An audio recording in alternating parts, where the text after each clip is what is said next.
3, possibly giving up 6. Let's see what they decide to do here because they've got to change up what they have been doing. It hasn't been working. So the big play changes the complexion of things. Here's 1st and 10 just outside the 30. Here's Gurley. And inside the 20 before he's brought down. They moved the ball over 50 yards between this play and the last one. Quite the opening drive march they're on right now. It looks a lot like what we saw in practice prior to the game, doesn't it? You know, because on that last big practice beforehand, you go through your offensive script. You go through your play calling. You go through all the stuff and establish things, and it looks like it's going like clockwork right now for them. 180! Come on.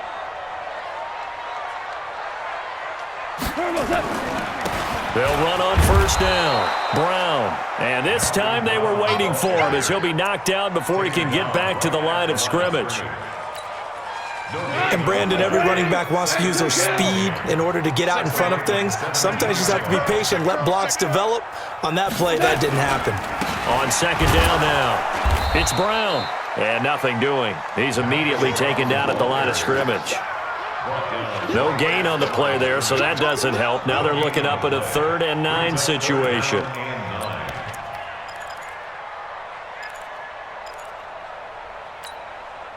So a 3rd and 9 and 6 defensive backs out there in the dime. Patrolling the passing lanes. Check. Super 1. And he'll give it here to his running back. And brought down, but not before they get it inside the 10 to the 7.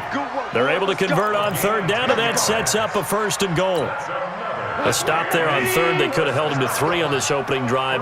Now they have to bow their necks on 1st and goal. And if I'm looking at this from the offense's point of view, that's a big-time pickup right there, and I go right at them with another momentum play. I go quickly and attack them because right now they probably have their heads down a little bit since they didn't stop them on 3rd down.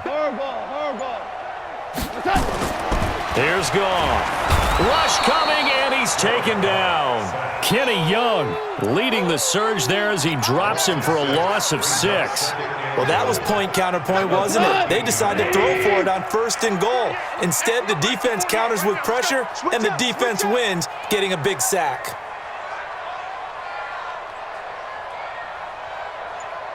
Hey, watch it. Value 1.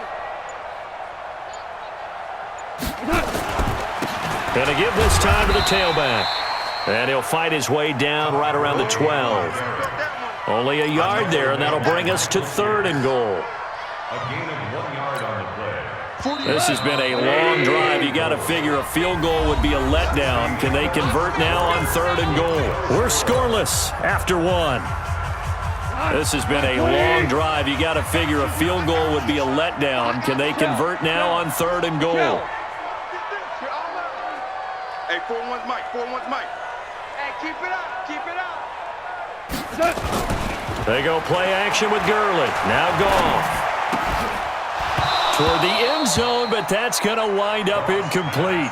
Nice play there to force the incompletion, and to me, one thing's for sure. When you're the underdogs and you're playing on the road, you absolutely have to get takeaways. You've got to get the ball from them. Yeah, win that turnover battle, going to be key. They didn't get one there, but you get the feeling they keep making plays like that, they might just get a few. Yeah, once you get one, defensive teams think they come in bunches. Hey, Mike. On 4th down, Goff. And that is going to be incomplete. Defensively, that's Earl Thomas, the all-pro safety, knocking it free. Well, partner, I want to revisit week 1. I got your positive takeaways from the first week of the NFL season. How about the bad stuff? Well, let's pump the brakes a little bit on the Super Bowl celebration in Cleveland. Yeah. They have to win some games first, and maybe now that's the best thing that could have happened to them. Maybe they can settle in because that's a good roster. Miami, we suspected it was going to be rough. I don't know that we suspected that bad on opening day. Jacksonville, the defense is supposed to carry this team. They got torched by Kansas City. And Pittsburgh just didn't show up against New England. And I don't think we expected that at all because I thought Pittsburgh's defense was really good in the preseason. And he'll be corralled well upfield right around the 40-yard line. 28 yards the gain there on the catch and run. So quickly all the way up at the 40-yard line. They run. It's Mark Ingram. And he stopped immediately there. Nickel Roby brings him down. You don't see that a ton, do you? Where the cornerback coming over to the middle of the field to make a run tackle. That's someone with a ton of confidence to feel like nothing is pressuring him on his side of the field. Sees that the ball is moved to the middle and just sprints over there to help out. He ends up getting the tackle. Well played. And the play goes nowhere. Losing yardage back near the 40 at the 39. One thing we do know, he's going to get his catches. So as they move forward defensively, got to continue to focus on not giving up the big play when he does catch the ball in the secondary. That's caught by the former Sooner, Mark Andrews. His first catch, and it's a pretty big one. They get the conversion on third down. So from Rams territory now, it's 1st and 10 at the 46. This is Ingram on 1st and 10. And able to push forward for right around 3 yards down to the 42. They tried a quick hitter inside, but that one was swallowed up because what they're hoping, those big defensive linemen will take the bait and move laterally and open up a crease that they can run through. It didn't happen on that play. They try to throw on 2nd down, but this one is incomplete. It's easy to see when we review this that the ball needs to come out quicker because if you don't throw it right on the break, you bring a crowd of people into the equation. And that's why it got knocked away there.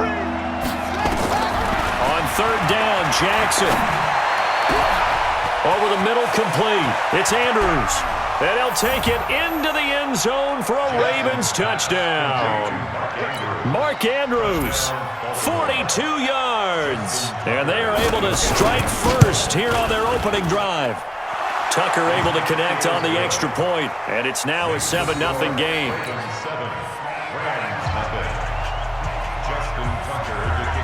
Tucker now to kick it away following the touchdown. This will be taken to the back of the end zone. And he will be brought down here at about the 17-yard line. The Los Angeles offense set to begin their next drive. And on the last drive, they were in field goal range. They just opted not to kick it, didn't get it. How does that change the mentality this go-around? I don't think it changes much for the head coach because this is what he preaches all the time. Attack at all times in any spot on the field, and he likes touchdowns, not field goals. Now, your field goal kicker, you got to make sure you nurse him through and say, okay, don't worry about it. When we need you, you got to be ready to go. And the team, of course, loves to see points on the board, so let's see if it changes a little bit if they're in the same spot again. Yeah, we'll see what the decision is here if they get to that spot. The Rams on 3rd down. They've been okay, 2 for 3 thus far. This is 3rd and 4. Watch the ship. Watch the ship. Hey, watch out. Now a handoff here to his running back. And he's going to get this one across the 30-yard line. 3rd and medium, they opted to run instead of pass, and it worked. 1st down. So on the heels of the run by Todd Gurley, another 1st and 10. And he'll give it here to his running back. A gain of 3, 2nd down. Brandon, all things considered, they have to feel pretty good about getting that type of a gain considering the blitz that they just had against them. At the 36-yard line. 48 for Mike. There it comes. There it comes. Hey, Shell. SOS. And to give this time to the tailback. And able to get this one across the 45 before he's brought down. Now the Rams will signal for a timeout, their 2nd, as the clock will stop with 34 seconds to go before halftime. All runs on this drive so far. It's 1st and 10. Ric Flair. 61, Matchbox Lights. Now a handoff here to his running back. He's got the 1st down and more inside the 40. All told, it's an even 30 and a 1st down. You know, I have a pretty good friend, Charles Davis, who tells me that when he sees plays like that, strong runs to the right, reminds him of the 1960s Green Bay Packers. Boy, those were the days back when the fullback actually carried the ball as well as blocked. Then you had a halfback. You had pulling guards, guys who could get out and run. And you can hear the great coach saying it back then. So we get a seal here and a seal here, and we run this play right in the alley. Another nice gain, 16 yards there and a first down again. Another good run for him. What else is new? That'll put him right at 150 yards for the game, so he's really made his presence felt in this one.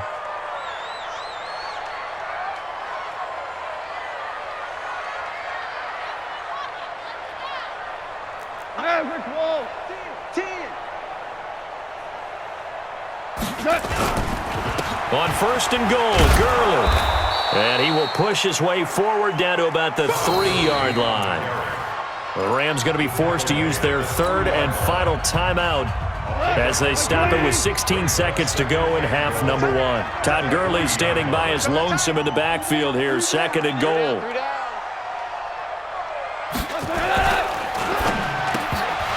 And that will be incomplete with a clock down now to 13 seconds. Incomplete.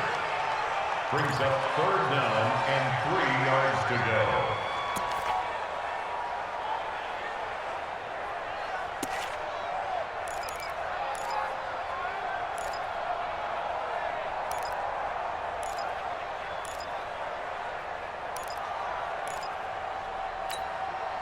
So now it's third and goal. This Raven defense trying to keep him out of the end zone.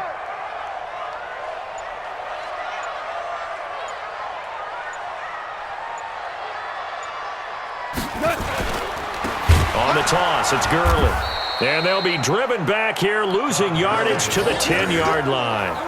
Call that a loss of 7 to bring up fourth. It's fourth and goal.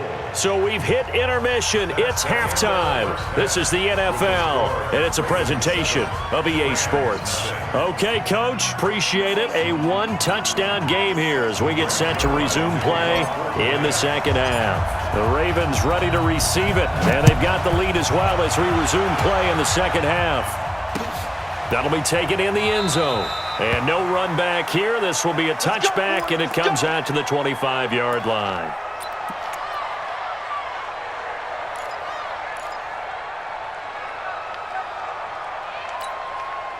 The offense back out there at the line, ready for their next drive. They have the lead. Now they'll be looking for some separation here as we begin the third quarter. I like the way you term that because now I think they go a little bit deeper into their playbook.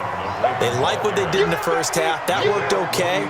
But in order to get the separation that you just talked about, change things up a little bit. Change your tendencies. Try and hit them a little bit more with some things they didn't see in the first half. We'll see if they do just that. Again, they'll run with Ingram. And he's going to lose yards. They take him down at the 26. That's going to go down as a loss of 5, and it brings up third down. And that's what this defense is going to need to do more in the second half. Good pressure that time, forces some indecision in the backfield. He's going to wind up being taken down for a nice loss. Let's go. Henry. Check Mike 54. Mike 54. Yo. To throw on third down, Jackson. A battle for it, and it's intercepted. Picked off by Akeem Talib. First possession in the third quarter, an interception, so maybe a second-half tone setter. Indeed, and not the tone they wanted to set. That's the equivalent of running out the wrong door and running into your pool instead of running out onto the field. A real dud for that one. Has that happened to you before? No, but I've heard stories about teams actually doing that back in the good old days. Back to the workhorse today. It's Gurley. Todd Gurley, wave goodbye. Touchdown, L.A. Todd Gurley, 36 yards as they are an extra point away now from tying this football game. Zerline good with a PAT, and we are tied at 7.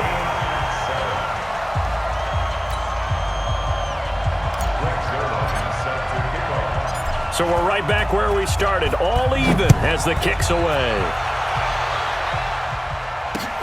Fielded about a yard deep. And it's a pretty good return here as he'll get it up to the 29-yard line. The Ravens take over first and 10 at their own 29-yard line.